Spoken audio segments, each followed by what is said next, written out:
Ассаляму алейкум достар, сіздермен бүгін гүлшатай тағамын пісіреміз. Бізге керек бүтін тауық еті. Тауық етін алдын ала пісіріп аламыз. Дәміне қарай тұзын саламыз. Одан кейін картопымызды салып шығамыз. Мен жерде 6-7 дана картоп болдым.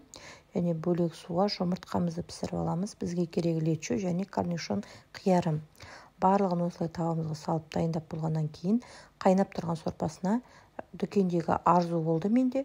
Арзу нанымызды салып пісіреміз. Пісіп болғаннан кейін табамызға осылай түсіріп аламыз. Немесе қолдан ысса да болады нанды. Осылай бәрін салып болғаннан кейін бетіне тауық етін турап шығамыз. Айналасына әдемілеп картопымызды салып шығамыз.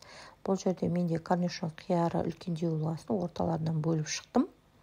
Міне осындай, және де айналасына жұмыртқамды салып шықтым. Ең соңынан бетіне лечо құямыз. Менде дүкендегі дайын лечо. Нағыз лечо таппасаңыздар, кәдімгідей томатты жуаға қуырып бетіне құйсақта болады. Ең соңынан мен корнишонның суын құйдым. Корнишонның суын құйып болғаннан кейін ұсынай берсеңіздер болады. Өте жеңіл тағам. Міне өйстіп айналасын айналдыра құйып шығасыз бетіне. Өте дәмді болады. Және де асқазанға жеңіл, ауыз ашарға таптырмас тағамдардың бірі.